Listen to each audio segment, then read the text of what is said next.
Respect your father, they said, while he sat on my couch, ate my food, refused to wash a dish, and tried to boss me in the house I bought. I didn't shout. I did this. Then I set a deadline. He left the next morning. Quiet returned. I let my father and his new wife stay with me because, as he put it, they were temporarily having money troubles. I wanted to believe the temporary part. People stumble. Sometimes they just need a breather. But barely a month after they crossed my threshold, his wife tried to make me pay them monthly rent, as if I were living with them, not the other way around.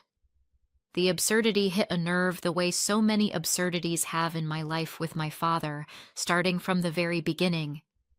My life was hard from the moment it began. My mother died giving birth to me. It wasn't just a line in the records or the careful looks from other people that reminded me of it. Most often, it was my father. Left alone, he chose not compassion, not patience, but blame. The guilty party was me, a baby who remembered nothing, chose nothing, could change nothing. Not a day of my childhood passed without him, in a rough voice, reminding me that my mother was gone because of me. He said my birth had taken the most precious person from him, and that he hadn't wanted a child at all. Sometimes it sounded like ritual, same words, same tone, the same weight I was supposed to carry silently. He had these checkbook of pain phrases he liked to cash, that my life cost him too much, that I had to work myself raw to make it worth it. Otherwise, my mother's death would be for nothing. Who puts that on a child? But back then, I didn't ask. I lived inside the reality his voice created, and every time those lines hit me like cold water, I felt something soft inside me curl up, the part that should have been my childhood. I was too little to sort his grief into tidy boxes. I needed a mother, too. She wasn't there, and the only parent I had left looked at me and saw a problem, a mistake, a reason for endless anger. The man who was supposed to be my protector, my guide, my comfort became the one who taught me, day after day, that I was unwanted, that my very existence was a curse. Growing up like that is like walking a frozen lake all the time.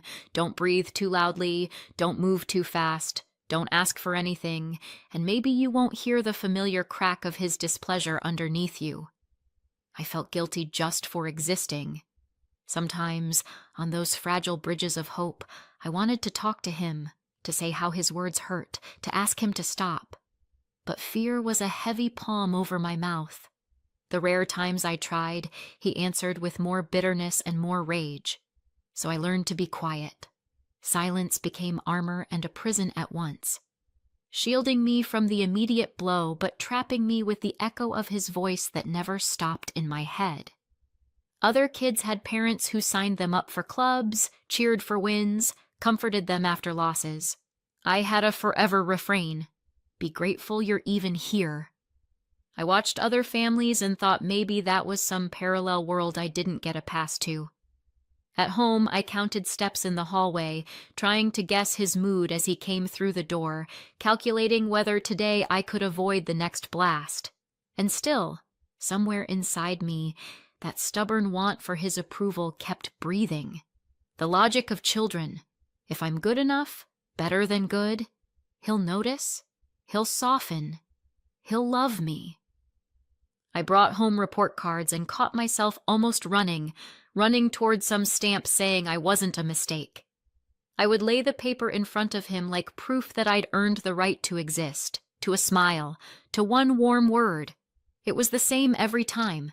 He barely looked, made a dissatisfied noise, told me to study harder. It's still not enough. Hundreds of girls get the same grades. What's so special about this? There was no curiosity in the questions, only cold erasure. Instead of pride, indifference. Instead of support, a list of what else I needed to prove. No matter how hard I tried, it was never enough for him. I learned the lesson. If you feel happy, keep it quiet. Safer that way. It wasn't just school. Every time I wanted anything outside of it, join a club, play soccer, go to an event with friends, he shut it down. The only thing you should focus on is school, so you can get out of my house as fast as possible. Those lines stuck to me like labels while I pretended not to see them. Not a daughter, an expense, a guest, a line item. He said it so often that I started to feel like I lived in a temporary room where you aren't allowed to leave any trace. No photos, no laughter, no perfume lingering in the air. Nothing. Weekends were no different from weekdays. If I asked for a couple hours with friends, he launched into a tirade about how I was spending his money, how nothing good would come of it. Even going to the park turned into a lecture about how hard he worked to pay for my schooling and how shameless it was to waste time on friendship. Anything that brought me joy was automatically tagged as frivolous. One of the worst memories, my 15th birthday. I wasn't asking for much. Movie with friends, pizza, a little laughter, the right to a small, ordinary celebration. I asked him for a bit of money. He made a scene, yelled that I had no right to celebrate because it was also the day my mother died, said it was the worst day of the year for him and I had no business enjoying it. I stood there and thought how strange it is to have no tiny island where happiness is allowed, not even for an hour. After that, I stopped trying to celebrate. What's the point? When any wish becomes a crime? Eventually, there were enough scenes that I believed him. He really did hate me, really didn't want me there. The constant rejection and criticism left deep scores. Sometimes it felt like my skin had gone thin. I stopped sharing hopes or plans. Any sentence could be turned into ammunition. I folded into myself and focused on one thing: getting out. Study, apply, win the scholarship. Build a bridge and go. Work and stubbornness paid off. I still remember the morning I found the acceptance letter in the mailbox. Full ride to a strong university. The envelope shook in my hands, maybe because I was shaking all over. It was relief and pride, and for the first time in a long time, a quiet joy no one got to snatch away. I was leaving, stepping out from under his power, out from under the pressure I'd come to think of as air, into a chapter where I could live on my own terms. Leaving felt like a weight finally unclamping from my shoulders. On campus, I didn't have to read footsteps. I didn't have to hide my laughter. I studied the way I wanted, and in those moments when I let myself just be, not useful, not silent, not guilty, I realized I was still alive in there. Those 4 years were self-knowledge, growth, and the plain human joy people call a normal life. I didn't drop my grades. I kept the bar high, wringing every bit of value from the chance I'd fought for. But I found balance. I went to parties without apologizing to myself, joined clubs, tried new things, made friends. Somewhere between exams and late-night dorm conversations, I realized I wasn't broken beyond repair. That's when I met Sheila. It started like any campus acquaintance at an event where people drifted from table to table, smiling to be polite. But there was something about her right away. Clear eyes, a quiet that made you slow down. We were both ambitious, driven, stubborn, the kind of stubborn that doesn't quit at the first bump. Being with Sheila was easy. We could talk for an hour or say nothing at all, and it never got awkward. I hadn't known silence could be warm. I loved the way she listened. Like in that moment, nothing existed but me and my words. Loved that she didn't try to fix me or argue with my scars. She just stayed. Breathing got easier next to her. Sheila was the first person to speak aloud what I didn't dare. I didn't have to carry a borrowed guilt for the rest of my life. Kids aren't responsible for their mother's deaths. What was done to me was wrong. She pushed me, gently but firmly, to therapy. Not because something's wrong with you, but because too much of what happened to me should never happen to a child. At first I resisted. My father's language was etched too deep. Accepting help meant admitting it wasn't just strict at home, it was harmful. But I went. and things changed. Therapy was hard work. I unpacked memories I'd kept in the far drawer. I learned to tell my own feelings from the scripts he fed me. I named the injuries and stepped away from the main lie, that I needed to keep earning the right to exist. At first it was scary and exhausting. Peel back a layer, and there's another and another. But my angle on myself shifted. I saw how wrong my father's thinking was. Most of all, I saw that I wasn't to blame for my mother's death. His hate was his problem. His grief, weaponized, wasn't my burden. As I moved through that process, anger rose. I'd smothered it for years, thinking that anger meant ingratitude. Now I understood it as a flare.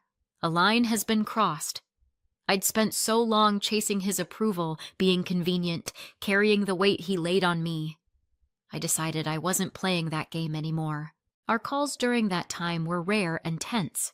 I snapped. I had no patience for long-distance control, for the little stings and barbs. One day, I finally told him everything. It wasn't a rehearsed speech. The words tore their own path out. I laid out the years of blame, the impact on my mind, and the fact that I would no longer let him treat me as if I had no dignity. I said I wouldn't be his scapegoat anymore, and that if he couldn't offer basic respect, I'd end contact. For the first time in our history, he had nothing ready to say. He didn't apologize. Foolishly, I half expected it. But he didn't deny it either. After that, something in him shifted. With me, he was softer, more cautious, like he'd lost the certainty that he could crush my throat with impunity. Still, years of damage don't disappear under a blanket. I noticed the change, but I knew repair would take far more, if it was possible at all. Eventually, the edge wore down. I still felt tight around him, but I wasn't living in that old fog of guilt. I saw my life as mine, not as an endless repayment plan for someone else's tragedy. Sheila was a huge part of that. I told her I didn't know how I would have made it without her. She smiled and said I'd done it myself. She just kept the light on. Then he married Day. Small ceremony. I went with Sheila. It was strange, watching the happiness of a person who'd been my pain for so long. I went not for him, but for me, to close another door inside that kept slamming in the draft. I watched them dance and thought maybe marriage would give his life a little stability. Maybe beside someone else he'd soften. Maybe. A month passed. He called. I heard that familiar crack in his voice, the blend of guilt and the expectation that someone else would fix it. He told me he'd made a few bad financial moves and could barely make ends meet. He hadn't paid rent in 6 months. Eviction was looming. He couldn't tell Day. It would cause a fight. The dominoes fell fast, and at the end of the line, there I was, apparently. He asked for money. The old request. The old role. I said no. Not because I couldn't. I could. Because I wouldn't be his safety net. I had worked too hard to build my own life, and I wasn't starting a precedent where every failure of his became my duty. I hung up with that familiar heaviness, the one that shows up when you refuse to play the part people wrote for you. I talked to Sheila. No pressure. No moral lecturing. We sat in my kitchen with tea, and I told her how 2 forces were banging around inside me, the urge to help and the fear of walking back into a trap. She asked what I wanted. Not what's right. Not what's best for everyone. Me. I said I didn't want to give him cash, but if they truly had nowhere to go, maybe I could let them stay, temporarily, on clear terms, with boundaries we set out loud. I called him back. I can't cover your rent, I said, but you can stay here for a while.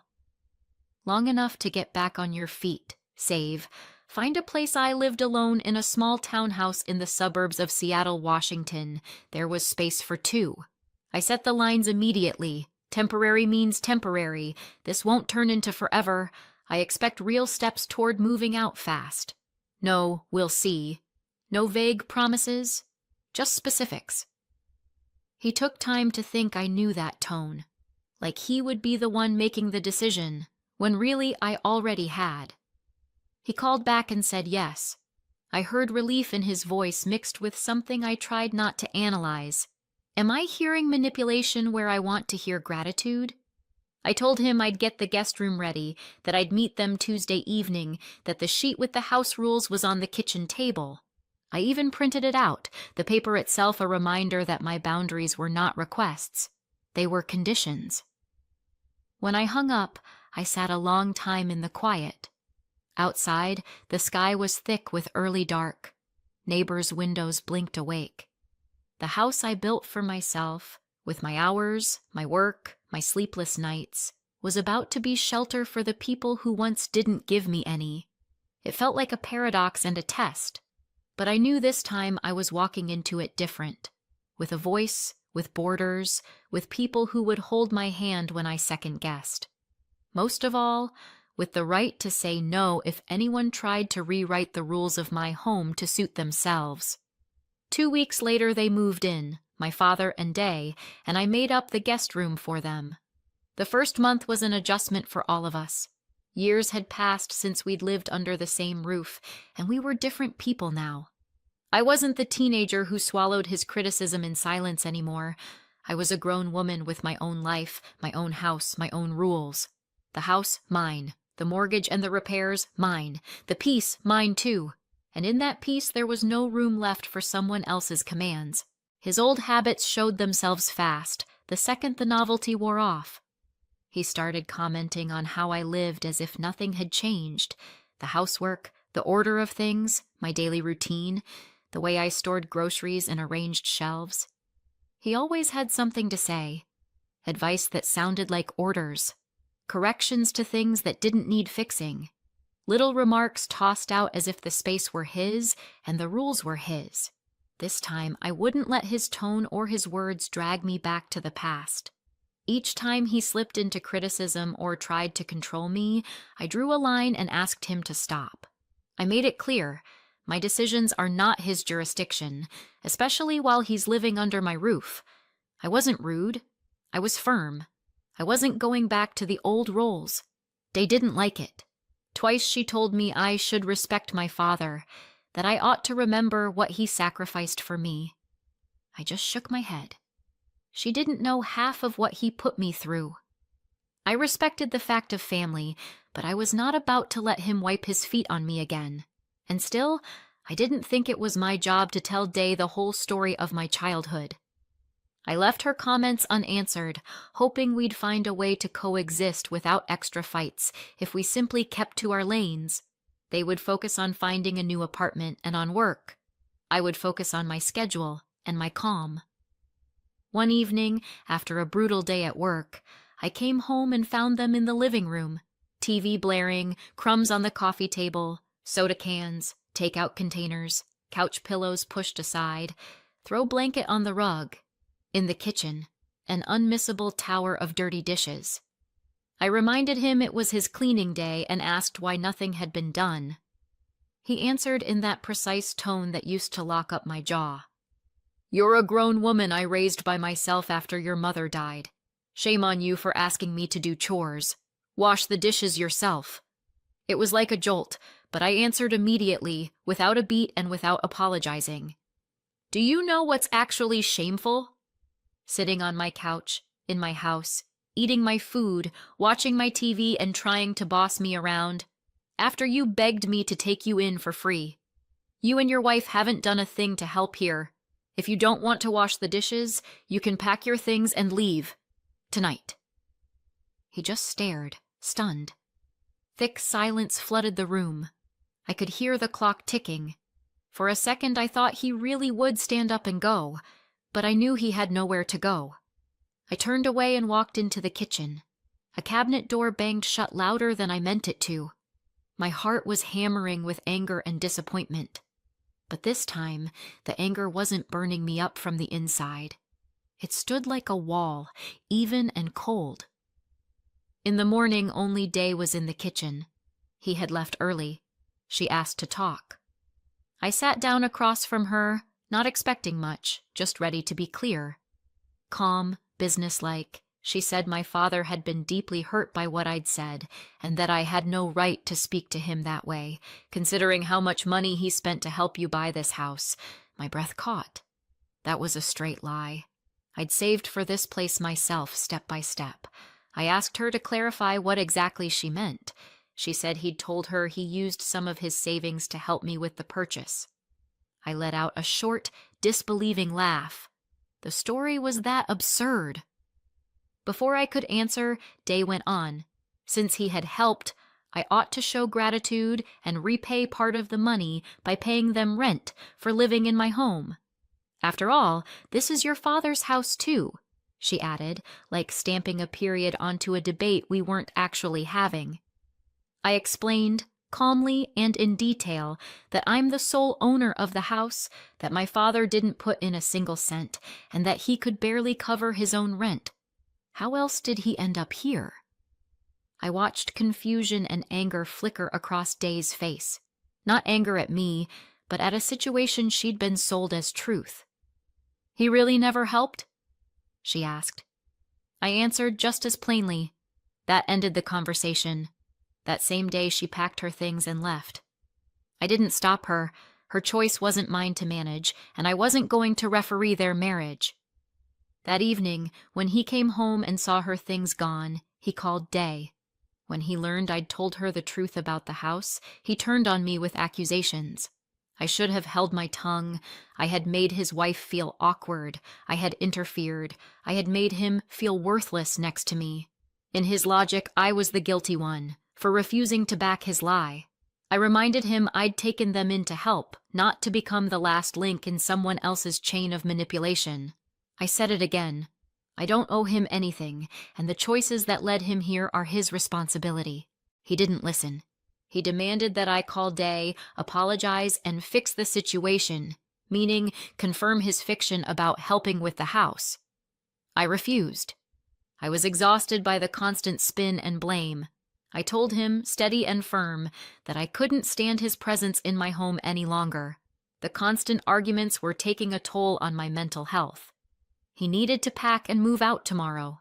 And yes, just to be proper, I prepared a written notice the way we do here in Washington State, printed it, and left it on the kitchen table. He pushed back, begged for more time, said he had nowhere to go. But my decision was made. Boundaries aren't cruelty, they're care. The next morning he left. After that came the calls and messages.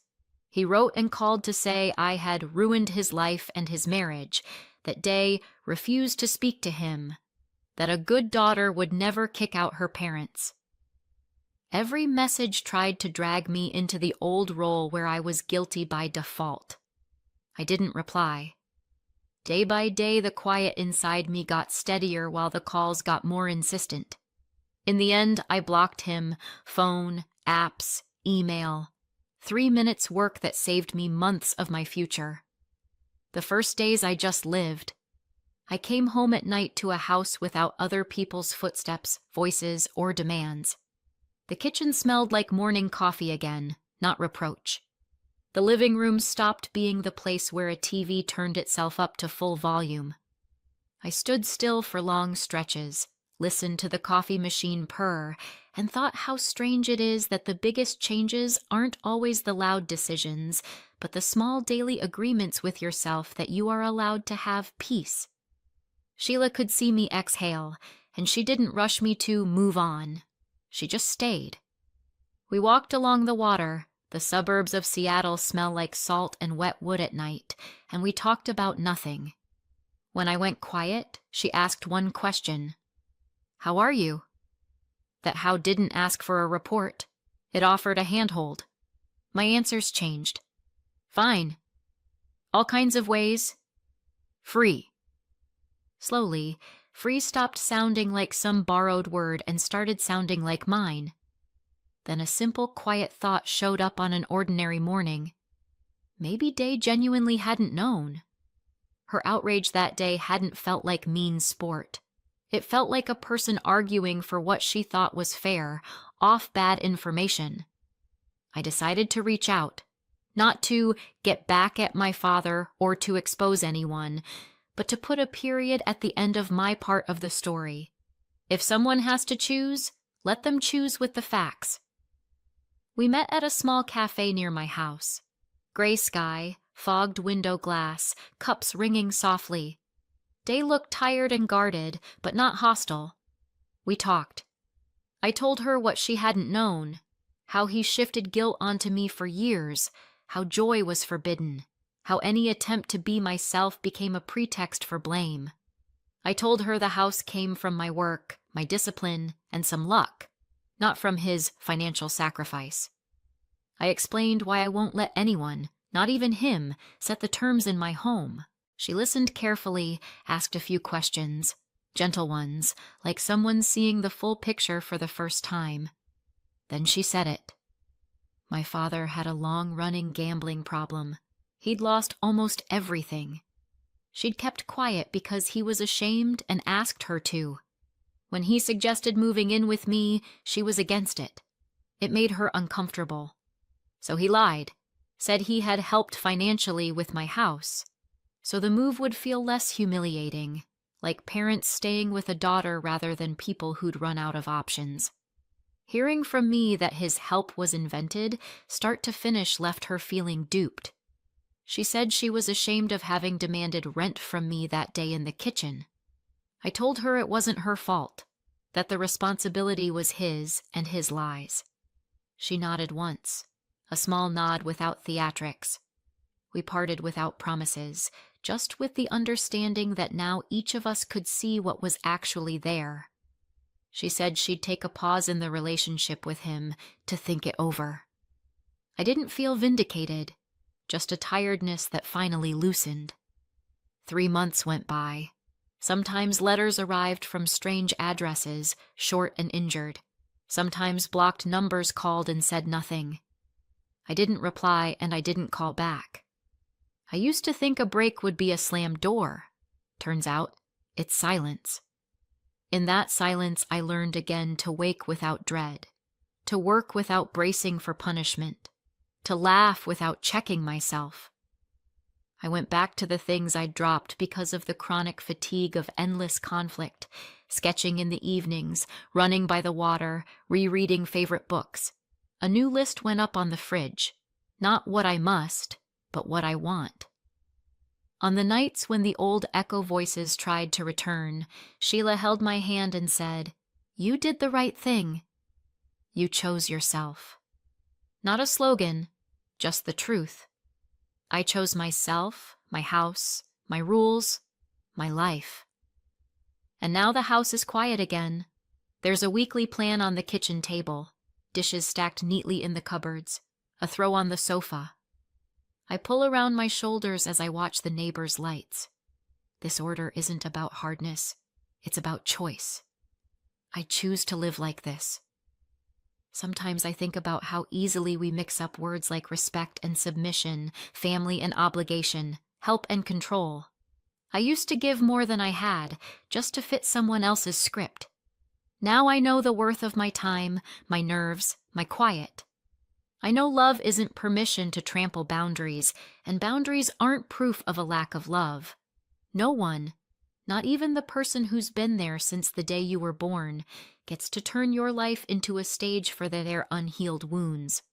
Since he left, my house stopped being a loyalty test and became a home again. Here it smells like coffee and weekend baking, like page turns and the sea wind when we open the window, Sheila and I. No one measures your value by how much you're willing to sacrifice. You can just live, without caveats, without the guilty glance over your shoulder. I don't know whether we'll ever have the kind of conversation where we call things by their right names. Maybe. But I do know that whatever words show up in that future talk, I have one non-negotiable condition. There will be no lies and no accusations in my life. Under any roof. Even if it's the roof of my own home in the United States, in the suburbs of Seattle, where I finally learned to live the way I believe is right. Thanks for watching. If you enjoyed the story, please like, subscribe, and leave a comment with your thoughts. See you in the next video.